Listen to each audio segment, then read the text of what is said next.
I think it's been like maybe 8 to 9 months since I've done this. Sorry about that. I'm not gonna make this introductory part too long. I just wanted to say, I've been away for a while because I had a lot of stuff to deal with at home, and I was also putting a lot of work into like working on my main channel and like streaming and things like that. So I never really had the time or the energy to do this, but some things have changed, so I want to get back into doing this consistently again, and also, it's been received surprisingly well, which wasn't something I expected, so, I mean, I don't want to just keep people at, I think, yeah, the last thing I left off at was, like, episode 59, which is super early into the story. So the beginning after the end is very long now. I mean, it was long before, but it's continued to update, obviously. And they've been on hiatus for the past 2 weeks, and it's been painful. But I think they should either be getting picked back up today. I'm recording this on Friday the 29th, so either today or next Friday. But either way, I'm gonna be picking this back up, so, I'm excited. As you can tell, I was kinda deadpan before I started recording, but like, now that I have the book in my hands and the recording has started, I'm all smiles, as you can tell.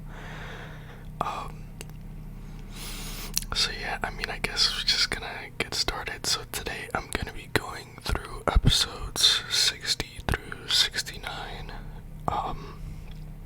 Not 69, 67.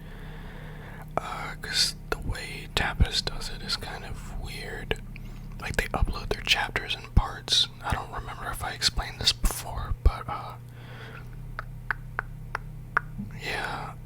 So, it'll be about, I don't know why I'm counting 60 to 67, that's 7, parts. So yeah, it's not too bad.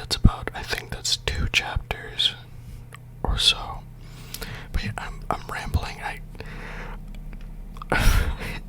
I'm rambling, even though I said I wasn't gonna make this part too long. So I'm going to just get straight into this, and I hope you guys enjoy. Episode 60, Auction, Part 1. Ladies and gentlemen, may I say that it is of the highest honor for me to be here tonight. All of you are gathered here today for one reason, and one reason only, I presume. It is to have the chance to obtain rare and valuable items in this auction. Applause thundered in enthusiasm at the old gentleman's ardent introduction. If everyone in the audience would now kindly turn to face the back room at the very top, we have a few exceedingly important figures that have decided to bless us with their presence. Please join me in welcoming the King and Queen of Sapin. I don't know if I'm pronouncing that right, but it's either Sapin or Sapin. I'm not sure. I think it's supposed to be like a play on Spain. But I'm gonna just keep calling it Sapin because that's how it sounds when I read it in my head. The auctioneer was the first to flick out the tail of his suit and genuflect. Interesting word. The audience immediately followed suit, lowering themselves respectfully in a bow since they couldn't kneel in their seats. The king and queen, in response, stepped out towards the window in front of me and waved their arms slowly in a practiced motion. Next, the one that made this whole event possible, please give a big round of applause for Vincent Elstia. The auctioneer's introduction was followed by another round of applause, as Vincent stepped up next to the king and queen, giving a deep bow in return. I remained seated, looking down below at the crowds of people who were supposed to be of much higher class than me, but I couldn't help but look at them as if they were, no,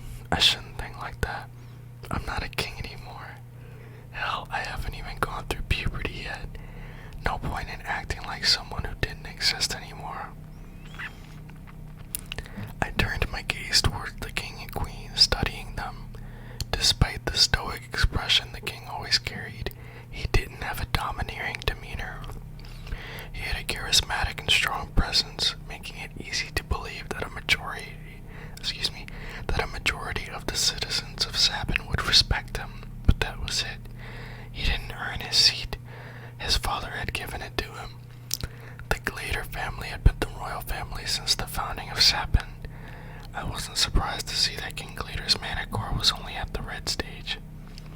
Yeah, 'cause back in Gray's world, they had to fight for their kingship, that's right. Turning my gaze over to the queen, something caught my eyes that I didn't really notice at first. Strapped to the backside of her dress was a white wand. I couldn't sense her mana, which meant she was either carrying an artifact that could hide it, or she was at a level high enough where I couldn't sense it. Queen Priscilla caught me observing her and gave me a discerning smile, revealing her pearl white teeth. Her smile threw me off guard, making me flinch and quickly turn away. I could feel how hot my face was, making it all the more embarrassing. The word beautiful wouldn't do justice as a means of describing her. However, one thing I had noticed ever since coming to this world was the fact that I lacked any sort of sexual attraction towards these older women. At first, I had thought it might have been due to a lack of necessary hormones currently in this prepubescent body. But the more I thought about it, I felt like it boiled down to the fact that my mother was just a bit younger than I had been before being reborn into this world. I had never really been interested in human psychology, but it was interesting noticing that women associated with the same age group as my parental guardian made them unappealing sexually. Maybe that was just me. No way to tell. Of course, that also didn't mean I'd go for children my age like Tess, Lilia, or even this ice princess here. They could be the very personification of beauty itself, but it didn't change the fact that their mental level was that of a child. This was the reason I wasn't able to see Tess as anything other than a friend or a sister to me, even when she was so obvious in showing her attraction towards me. Maybe when she's older and more mature, I would start thinking about it. Being popular sure was a hassle. Okay, Arthur. I looked down to see Sylvie staring at me cynically, her eye half open, judging me, seeming to say, "Are you serious?" I couldn't help but laugh in embarrassment as I pushed Sophie's face in a different direction to redirect her hurtful stare with my hands to block her hurtful gaze. A large hand lightly squeezed my shoulder. "Arthur, a sword is up for auction right now. Tell me if you want it so I can put it in my bid. Don't worry about the price either. Perks of being the owner of this place," Vincent whispered. "Thank you." I turned my attention to the item being auctioned off. This short sword was forged by a master smith who was also a fire artificer. Artificer, I think I said that right. Ensuring that the quality during the forging process is top class. The core of this weapon is made from the core of a Thunderhawk mana beast. Reinforcing this sword with just a little mana will produce currents of electricity around the edge of the blade, enhancing its cutting power and even having a mild paralyzing effect. The bid will start at 50 gold. Exciting cries erupted immediately. Excited cries erupted immediately as nearly every noble boy who sought to become a mage tugged at their parents' sleeves, begging them to bid. I remained motionless, my head propped up on my arm as I inadvertently let out a yawn. There was a large screen that magnified the item so the audience in the back was able to see. However, while the little shock ability could be handy, it was obvious that the sword itself was subpar at best compared to the blade I had wielded in my previous life. Vincent had been constantly shifting his gaze between me and the weapon, hoping I would at least be interested in the weapon that most people would kill over. I shook my head in response. This dude Arthur is a prick. I mean, not really, but like, his attitude in this section was just hilarious to me. No worries, that was just the start. Let me know when you find something you like. Oh, I almost forgot. I have the items you wanted in the back. I'll have one of the workers deliver it to me after this event is over, he whispered, leaning closely so only I could hear. My ears perked up as I abruptly turned to sultry mask as well. It took a bit longer than I expected, but I finally managed to find one. I also got you a coat made from a nightmare fox that should make it harder for the wearer to be registered to the unsuspecting eye. I thought it would be something you would want, so I snatched that too while I could. Vincent replied softly, shooting me a wink. That's more than what I had hoped for. The mask was essential for me to become an adventurer, but the coat would no doubt be useful as well. Don't worry about it, and just stay safe.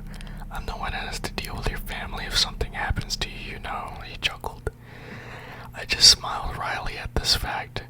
No, I wasn't going to give my family a reason to grieve again like I had done to them before. Yeah, I forgot this basically happened, like, right when he got back from the Elven village. I forget what, Elshire, I think it's called. Yeah, so, yeah, he's really stuck on not traumatizing his parents again, and I completely get it, because, oh boy, that moment when they looked in the bowl of water, I think her name was Rinia, so he could see and talk to his parents. That's super emotional. It still gets me every time. Okay, episode 61, Auction, Part 2. There were a few interesting items along the way. There were several beast cores, most of which were B class or lower. The prices for those were astronomical. Even a C class core was around 50 gold, and each class multiplied this figure exponentially. There were a few more artifacts and cores, but none of those were things I wanted. The king himself bid on a few of them, winning an A-class beast core. It wasn't until a mage actually absorbed the core that they would find whether a beast core still contained a will or not. Chances were slim to find a core that still had its will intact. Even if it did contain the will, it had to be compatible with the user. Most beasts, however, had already passed it on to one of its offspring, or instinctively chose to disperse their will before dying. I guess the king was hoping to get lucky. The queen, on the other hand, bid on a mana absorption ring and a couple other items useful for conjurers. As we approached the latter half of the auction, the items began increasing in value.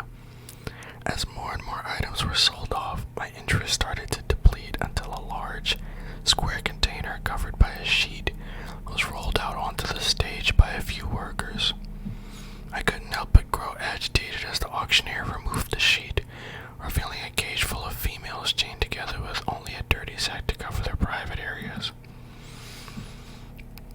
It disgusted me as so many noblemen frantically began bidding on the young female slaves that were soon stripped to show their assets like animals. I realized that being born in a small town, with people who disagreed with the idea of having slaves, had made me almost forget the fact that slaves actually existed in this world.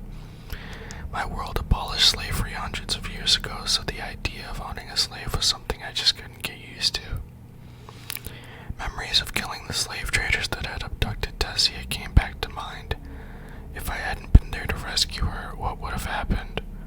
A shiver ran down my spine at the thought of Tessia being abused by a corrupt aristocrat.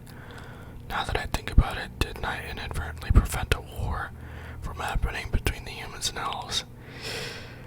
Yeah, he sure as hell did.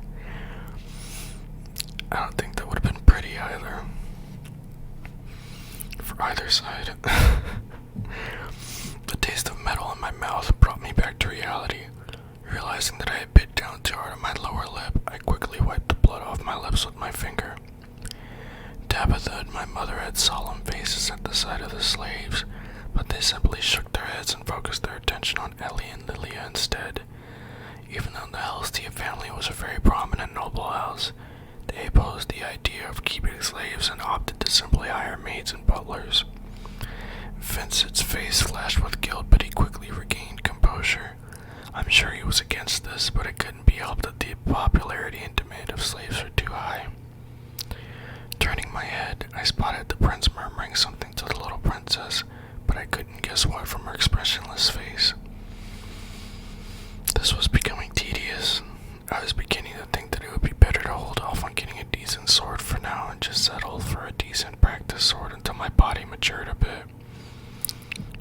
my seat, I leaned back, stretching my stiff body when I spotted the hooded guard named Sebastian eyeing Sylvie with a disturbing twinkle in his eyes. The beady-eyed bony conjurer underneath that hood continued impatiently fiddling with his metal stab as his eyes stayed greedily fixated on my bond. After a few moments, he noticed that I was glaring back at him. Letting out a stifled cough in response, he straightened his robe as he spread out his normally hunched shoulders to make himself look bigger. Staring down at me, he had the audacity to let out a smug grin, as if he had every right to do what he was going to do. This foolish plebeian has the audacity to... Oh, what the heck? Okay, so I think I said this before, but I didn't read the novel from the beginning. I actually started from the comic later on. So a lot of, like, the way the novel is written and even some of the stuff in it, I'm unaware of. Like, I didn't know there was a super blatant cliffhanger like that. And I think the comic didn't have anything about, like, the slaves that were on auction and stuff like that, so that was a surprise. Because as far as I remember, that's not really something you see very often in the story, so I don't know, maybe it was originally supposed to be a common thing, but they just decided against it later on after this part was already written. Who knows? Episode 62, Auction, Part 3. Vincent Elstia's point of view. It was a pity Arthur wasn't able to find a suitable sword. No matter, there are enough swords in storage. I'm sure he'll take a liking to at least one of them. Your Majesty, I hope you're finding it worthwhile to visit this humble auction house of ours, I assured, lowering myself. This place and event was anything but humble, Vincent. And yes, I'm not sure how you managed to secure an A-class beast gore from a silver coat bear, but you've managed to build quite the network. Let's just hope the beast will is still intact. He clasped my back excitedly with his hand. Don't get your hopes up too much, dear. You know how rare it is. I could hear the Queen mutter quietly in response. The Queen turned back to resume her conversation with Alice and my wife. They seemed to be discussing something about the kids.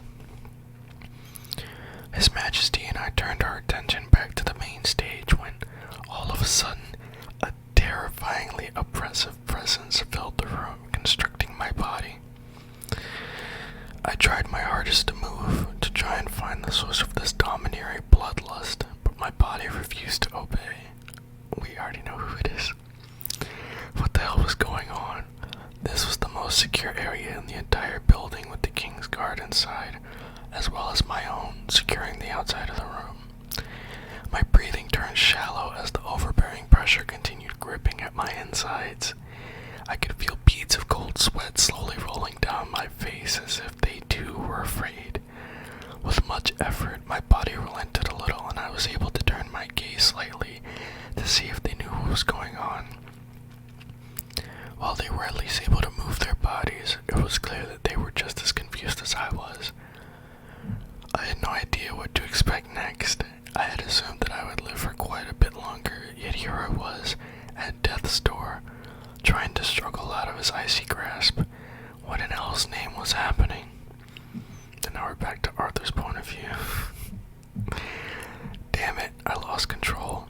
I quickly turned away from the pale-faced Sebastian currently shaking on the floor, hoping no one had noticed. I had only meant to give Sebastian a little scare, not to terrify every person in the room. Taking a quick peek around, I let out a small sigh of relief after seeing that my mother and sister were okay.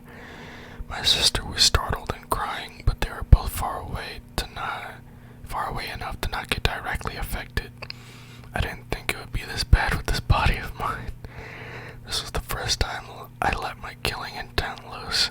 Even when I was up against the slave traders, I had chosen not to omit any kind of intent in order to catch them by surprise. I will say, there are a lot of storytellers that have their main characters do stuff like this, like have like intimidating auras and stuff. most times it's kind of corny to me, but I think Arthur is one of those characters where whenever it happens, it like gets me excited. I have no idea why.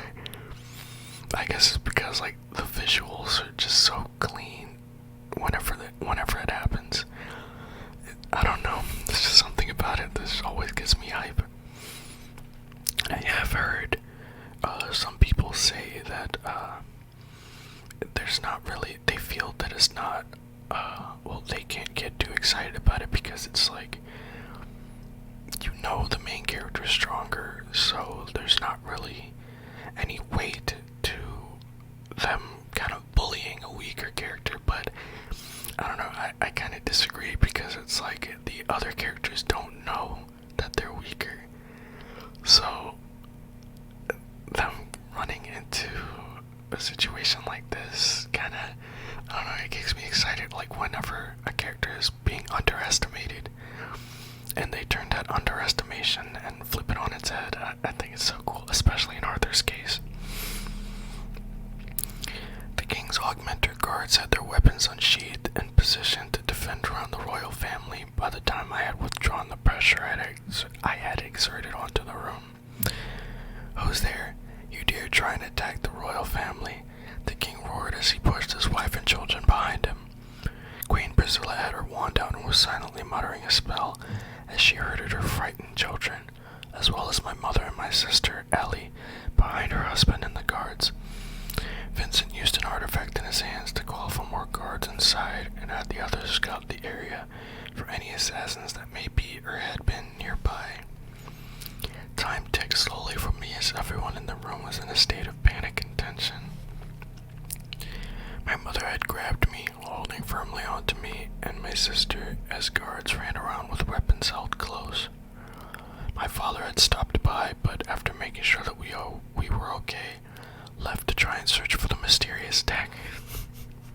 It wasn't until they confirmed killing an intruder on the roof of the auction house that everyone had calmed down.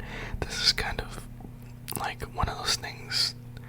This is probably one of the only things I disliked about this story, because it was very convenient that there actually was an intruder there. It's kind of like a scapegoat for Arthur losing his cool.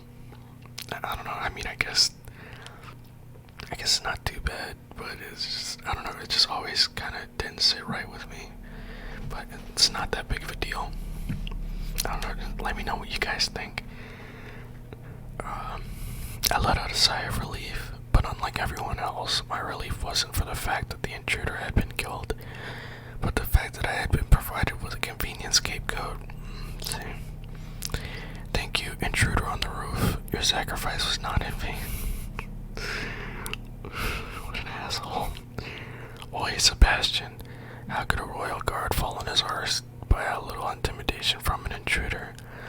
You're going to die early like this. A hooded augmenter holding a spear shook his head, trying to sound tough in front of his comrades.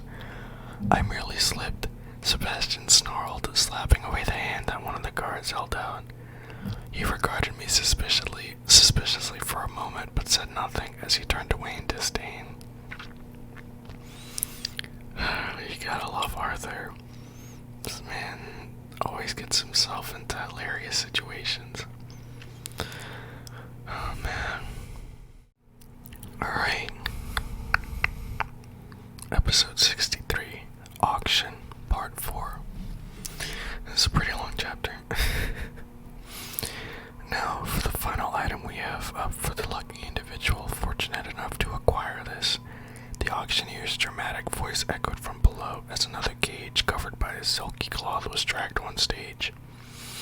Everyone in the room was still noticeably tense from the initial shock of an intruder, but their attention was now focused back onto the stage after Vincent announced he had been killed. I can just imagine, like, people are like, oh my god, there's an intruder here, what do we do? And then he walks on stage, he's like, don't worry, he died. And they're just like, oh, okay, cool, this is fine. After a dramatic pause, the tarp covering the cage was removed, revealing a small feline animal the size of a large dog. The auctioneer bellowed at that exact moment, "An infant world lion." For those who are ignorant of this magnificent mana-beast, an adult world lion has the capability to at least become a B-class mana-beast. I dare say that if taken care of well, this infant world lion could even become an A-class mana-beast. Do you know what this means? Taking care of and cherishing this fine beast will allow its master to become a legendary beast tamer. The audience below us erupted into a frenzy as hands shot into the air, bidding without even waiting for the auctioneer. To my surprise, King Glader smacked the glass with his hand as his eyes stayed glued to the mana beast. Having never traversed to the beast glades, I was intrigued by the cub as well. Sebastian walked over to the edge of the room as well to get a better view of the mana beast currently on display. However, he merely let out a dissatisfied snort before walking back, getting another greedy eyeful of Sylvie. I normally wouldn't have minded someone becoming jealous of the fact that I had a bond, but it was obvious that Sebastian had intentions to try and take my bond away from me. Needless to say, my patience with this borderline perverted leering was growing increasingly thin.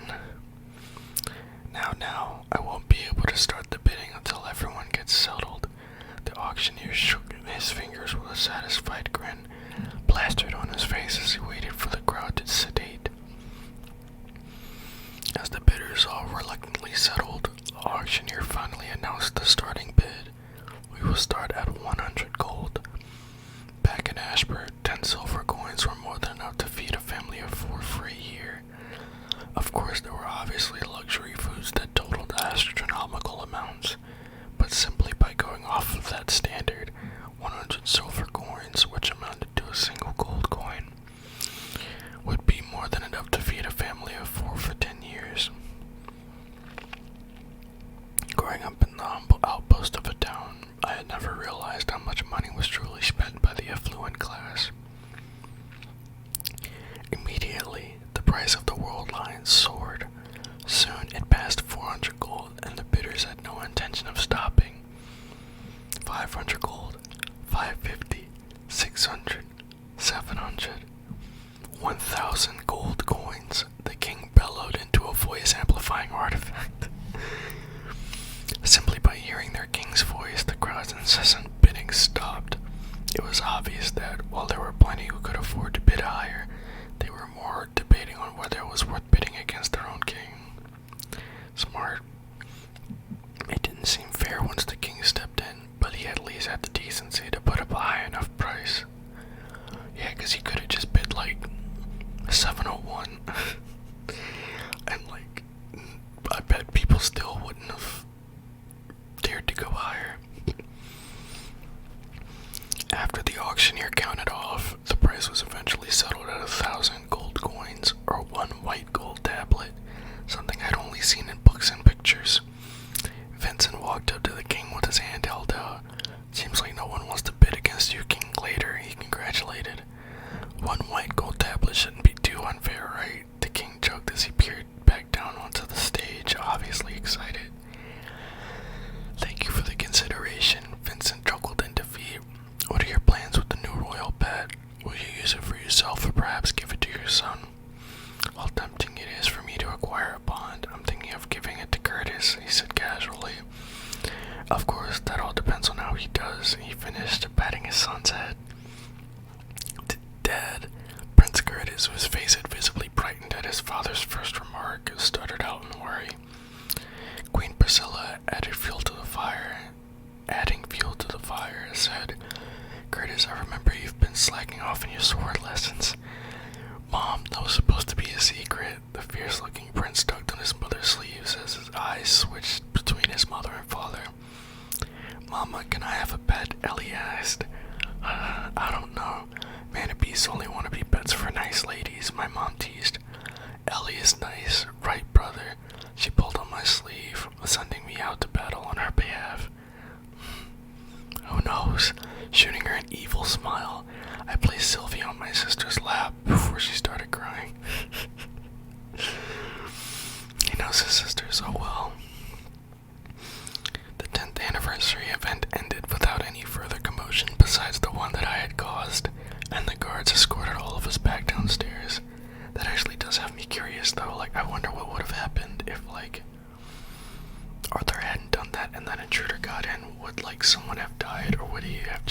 to steal something.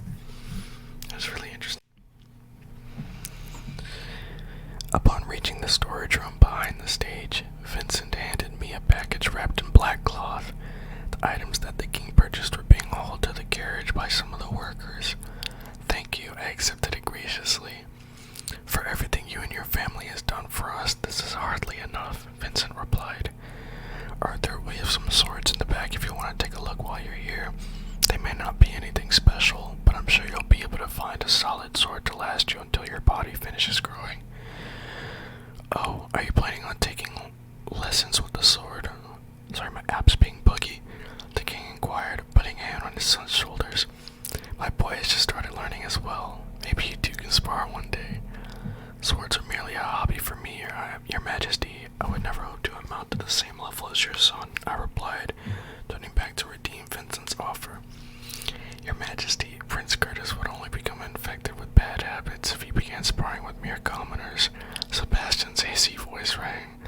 As I turned back to retort, my father and the twin horns came into view. Yikes. I forgot how much I hated Sebastian. Well, I mean, he's not important enough for me to hate, I'd say, but I just really did not like him. As you can see, he's not a very good person.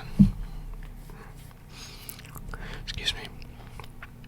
Okay, episode 64, Auction, Part 5. You guys are here. How did you enjoy the auction? My father exclaimed, picking up Ellie after showing his respects to the king and queen. My father pulled Vincent aside as he and the twin horns began debriefing about the event. Your majesty, if I may have a word with you, I heard Sebastian say as he leaned closely to the king's ear. After a few moments, King Glader shot his royal guard an irritated glance but let out a sigh. As the two walked towards me, it was obvious what they had just discussed by the way Sebastian wasn't even looking at me, but instead at my bond. However, instead of talking to me, the king called upon my father. The king smiled at him, but his eyes remained stern. I never did catch your name. You must be this young boy's father, correct? He affirmed rather than asked. My name is Reynolds Lewin, and yes, that is the case. What might be the matter, your majesty? My father replied, lowering himself slightly. Sebastian here has been a royal guard for a while now and has helped our family an uncountable amount of times. His voice stayed relaxed as he spoke to my father, but the condescension in his tone was still apparent. For those exemplary services he has provided me and therefore the country, I do feel the need to reward him at times. You see, he has taken a fancy to your son's bond. I know it's not easy to sever a contract, and I'm sure the boy has grown close to his little bed, but I would be more than willing to hire a mage to take care of the contract and compensate you and your family for the troubles. Your Majesty, my father stuttered, caught by surprise by the severe request. Taking a glance at me, he turned back to the king. I must apologize, your Majesty. Neither I nor my wife had anything to do with my son's bond. He had acquired it himself, so I cannot speak on my son's behalf on matters of his bond. I love Arthur's parents, man. They're such good people. The king turned his attention to my direction, regarding me loftily, and I suddenly realized that I was returning his gaze. He realized then that for the entirety of their conversation, I had been staring icily at him and his guard. Boy, didn't your father teach you to lower your gaze when speaking to someone of your superior? Sebastian snarled in disdain as he slammed the end of his metal staff to the ground. Sebastian, silence! The king held up his hand. Besides the royal family and their guards, the king's request had caught the attention of the rest of my family as well as Vincent's. Hello, child. The king approached, standing at arm's length away from me. I'm sure you've just heard me speak to your father, so I won't repeat myself.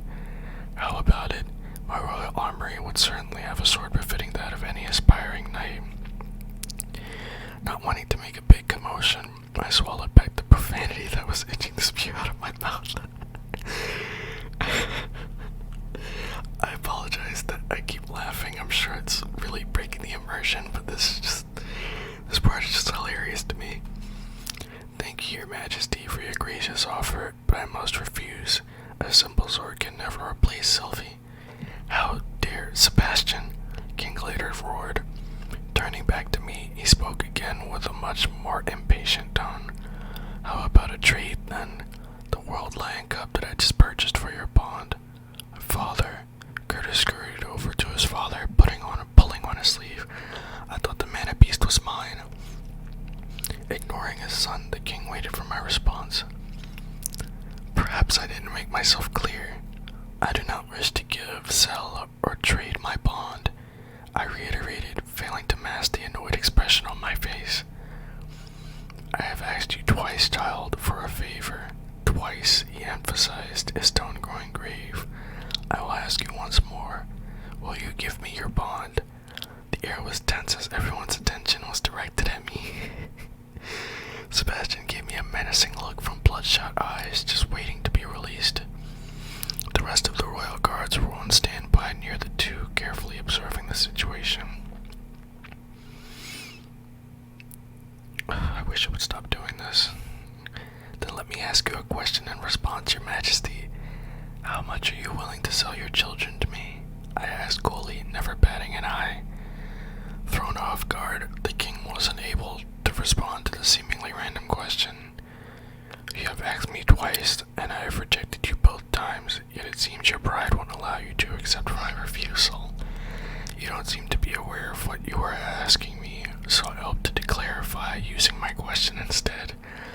How much money should I give you in return for your son or your daughter, King Leader? I rephrased without wavering. I feel like this is equally as disrespectful as any profanity he could have said, but I don't know, man. It's Arthur. I heard the sharp whistle of a sword leaving its scabbard. Insolent peasant. How dare you insult the king and his family? A guard roared as he charged at me before anyone had the chance to respond. This dude Arthur is too sassy for his own good. It's ridiculous, but this is like one of my favorite moments in the whole story. Like, just the audacity of Arthur to talk to the king like that. It's so good. It's so good. I'm sorry. I need to stop fanboying over this, but it's so good. Okay. Episode 65, Aftermath, Part 1. As the sword arced towards me, I noticed that it had a faint glow of mana surrounding it. Augmenting his sword to attack an 8-year-old, this guy really showed no tact. The hood covering the guard's face was blown back as he charged towards me, revealing a rugged veteran's furious expression. Faces of horror could be seen clearly from those around us. The twin horns desperately tried to make their way towards the guard when they saw him attack me, to stop him from cleaving me in two. Even the king looked surprised at the unprecedented action of his guard, while the queen had already frantically started reaching for her wand. My eyes stayed focused on the guard that was about to swing down, but I was quite relaxed. Whether or not it was because he was angry, or because the training the royal guards received was mediocre, his attack was rushed and full of openings. I didn't even need to will mana into my body to deal with him. I took a step forward with my right foot as his sword swung down towards me, then reached up and grabbed the space in the grip of his sword between the cross guard and his hand. I proceeded to pivot on my right foot, using the momentum of his swing while my body was parallel to the guards. His reinforced sword whistled harmlessly into the empty space where I had just been, creating a small fissure in the ground and conversely embedding his sword in it. In one smooth movement, I quickly struck him in the jaw, which he hadn't bothered to guard with mana. The force of my upward punch, combined with his downward movement from his swing, created an impact much stronger than I had expected. The guard only managed to let out a low grunt before he crumpled to the ground. My attention immediately focused then to Sebastian. As I had expected, the dense fool was silently muttering a spell as his beady eyes locked intently with mine. Ooh, Sebastian's point of view. This is interesting. That impudent brat. He needs to learn his place. When the king asks for something, this isn't a request, it's an order. How dare he not only refuse, but also reprimand our noble king. That Brad doesn't deserve his equal's contract. I personally come from a family of pure conjurers, elite mages capable of bending nature to their will. I don't have a contract with a beast at all. Yet that Brad has a beast that was capable enough to form an equal's contract at such a young age. That means that the beast level is at least A class. I couldn't help but grind my teeth in frustration. I'm the one that deserves the magnificent steed that the beast will grow to become.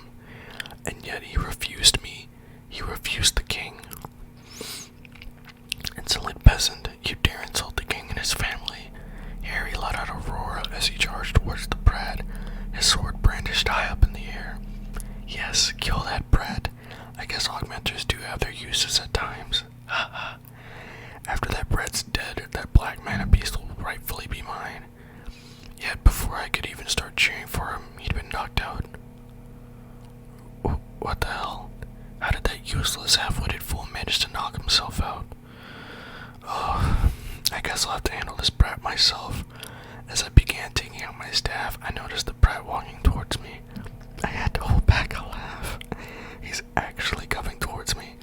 Is he asking to die? Well, I didn't really care at this point. That non-mage Vincent was a close friend of the king, but I'll probably just get off with a light punishment for killing an insignificant brat. Whatever bothersome punishment he served me would be well worth it after getting my hands on the brat's mana beast. As I began silently chanting a spell, I couldn't help but grow irritated as he continued to approach me. Was he such a fool that he couldn't tell that he was about to die? However, a twinge of unease began forming at the pit of my stomach. This boy, no background or power to save him, had such confidence. Why did I feel like this Brad, who was only half my height, was somehow looking down on me, as if he was the one that was superior? However, much stronger than my unease was harsh contempt for having something that I had been searching so hard for. You're just trying to make me want to kill you more, aren't you, Brad? He arrived in front of me just as I was about to finish my fire spark spell. All of a sudden, a piercing crunch sounded from beneath me before I dropped to my knees. That's weird. Why did I suddenly lose balance? I glanced down only to see someone's knee bent inwards, along with the bones, tendons still attached, sticking out of the skin. Ooh, that's my leg. My leg. My leg. Is that a SpongeBob reference? I don't know. It hurts, it hurts, it hurts, it hurts, it hurts, it hurts, it hurts, it hurts, it hurts. I've never felt such excruciating pain in my life. Why should a noble conjurer like myself need to feel pain? Why is no one helping me? As I frantically looked around, it was apparent that everyone was somehow frozen. They weren't just surprised, but actually frozen in place. It was then that I noticed that the colors of my surroundings had been flipped or reversed. Have my eyes become clouded from the pain? This space won't last long, so I'll make it quick. I'll tell you right now that it would be best for the both of us if you stopped your hopeless pursuit of my bond. I don't wish to make an enemy of this kingdom's leader, thus I'm giving you one last chance. The boy was speaking in a manner that made me completely forget his age. The tone of his words, coupled with the way he articulated them, carried both power and dignity. It caused a terrifying sensation that I had felt before. It was him back in the room. As I thought this, the pressure bore down on me, forcing me to fearfully comply. He turned his back to me as he walked away, taking a few steps forward before suddenly glancing back at me. He looked at me with an emotionless face, his eyes seeming to pierce straight into my brain like a hot needle, actually making me wince in pain. No, I can't breathe. I'm scared. The torturous pain had been somewhat numbed. Instead, I could feel a warm sensation between my legs as my body accepted its fate of death. His eyes continued to bore down at me in blatant disgust as I tried to stop my body from shivering. He looked at me as if I was simply an insect and slowly mouthed, "Know your place." This dude Arthur, man, oh my god. This dude Arthur is something else, man. favorite scenes in the whole story.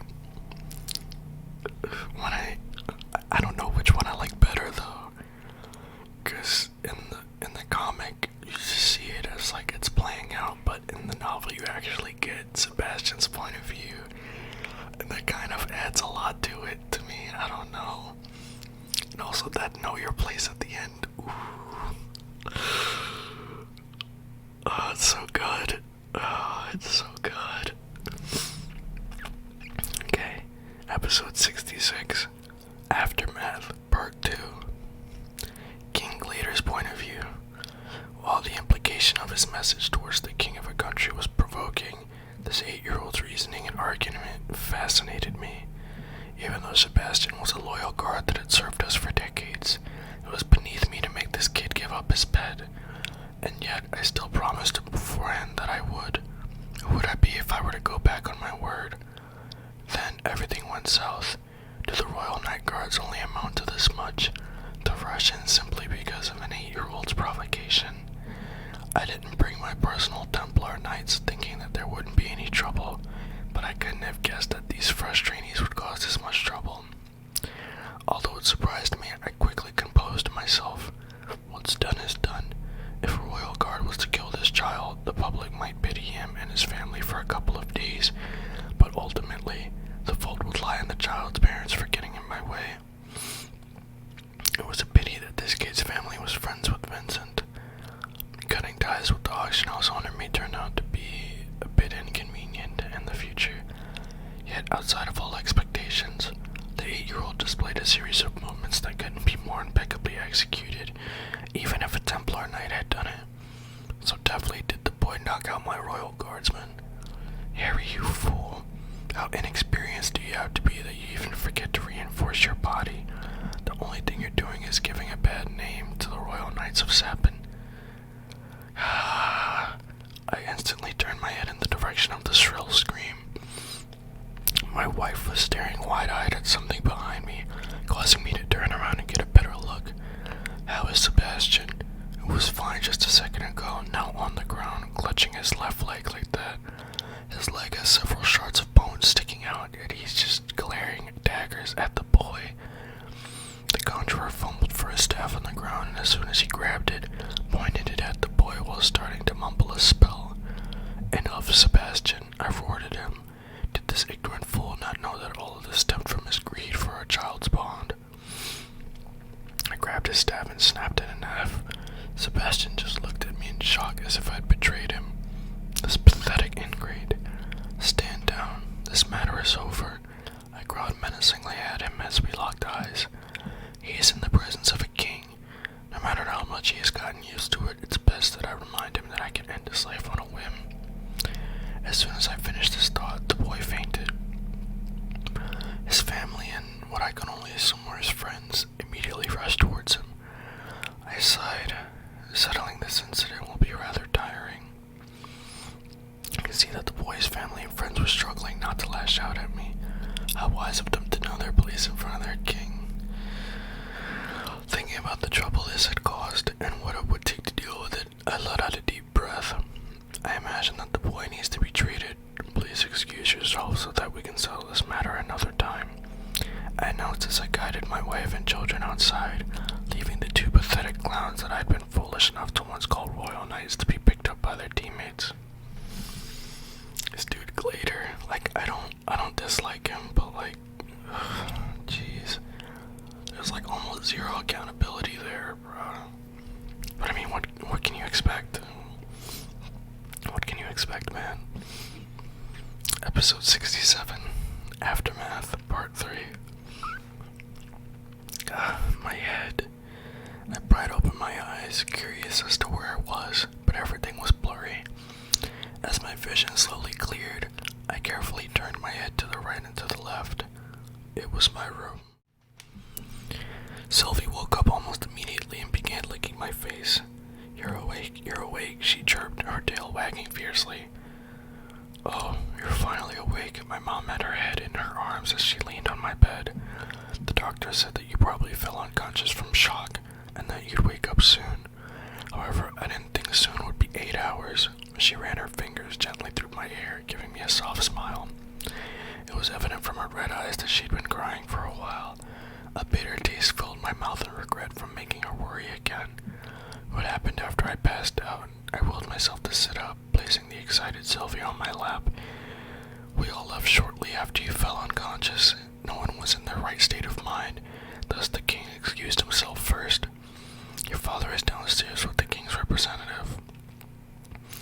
They're in the living room, discussing what happened. Her eyes quivered in worry. I simply nodded in response and got out of my bed. My body still felt heavy from using the first phase of Sylvia's draconic will, so I limped slowly downstairs with Mother after she checked in on Ellie, who was asleep in her room. As we made our way downstairs, I could hear my father along with an elderly man's hoarse voice.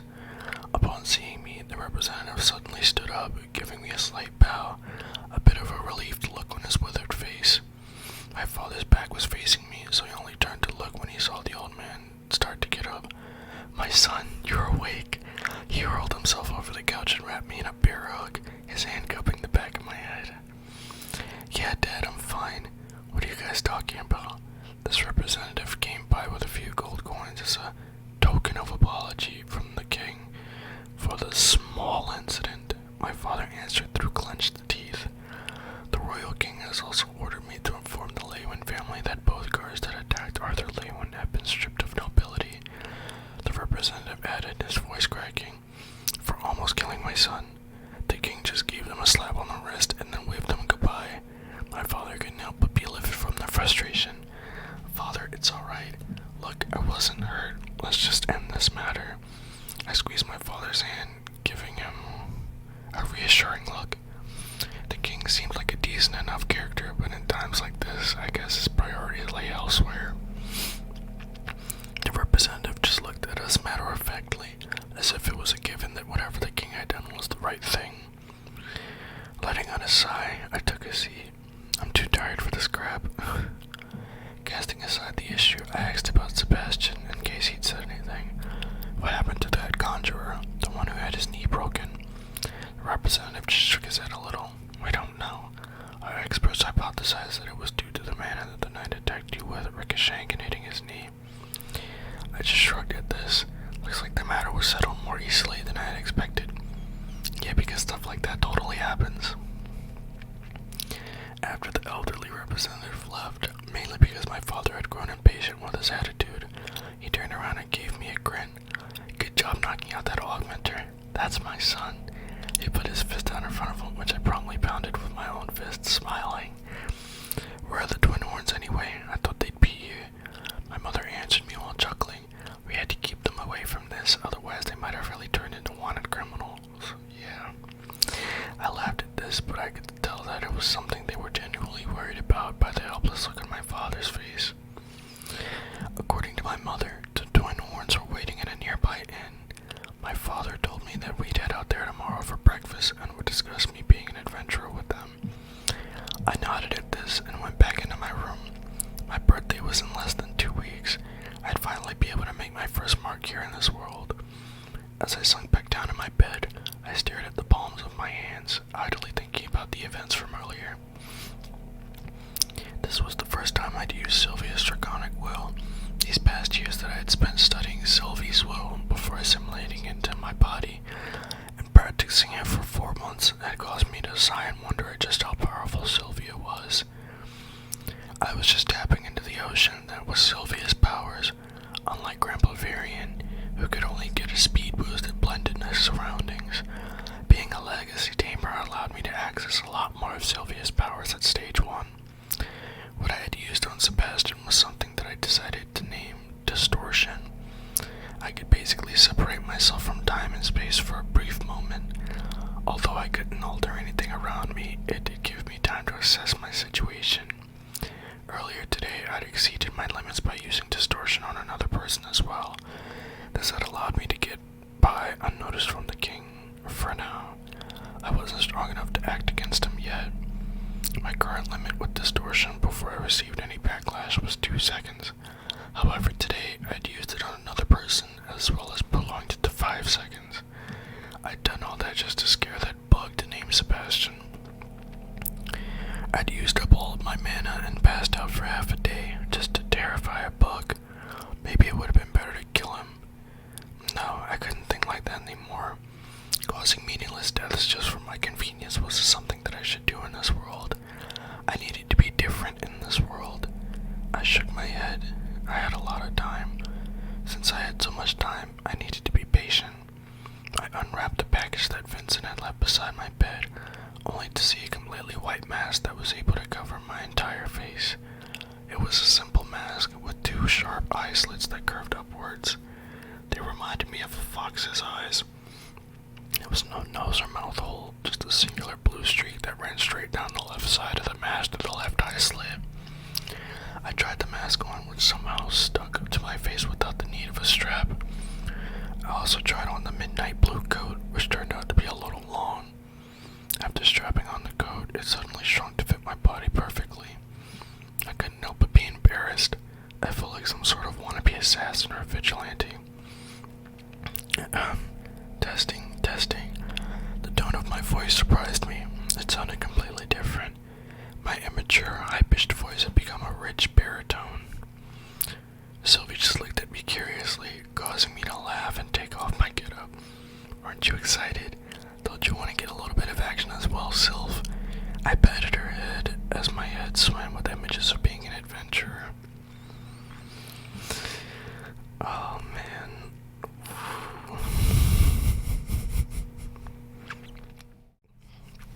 I think I used to say all the time, like we're getting into the meat and potatoes, but like, now that I'm getting back into it, I just gotta remember all of it is basically meat and potatoes with a little bit of soup in between. The story is just, it's so good, and I know I keep raving about it and interrupting the story to rave about it some more, but it's just so good, and I really hope you guys enjoy it as much as I do, because, you know, I started this mainly because I just wanted to bring more attention to the story in particular, you know, and I've always wanted to try ASMR, but I just really wanted to bring more attention to the story because I just love it so much. Like every Friday, I just drop everything and pick it up because it's just that good. I don't think I've been invested in a book like this in a long time, or ever, really. It's just that good. But yeah, that's gonna be it for me tonight. I hope you guys enjoyed.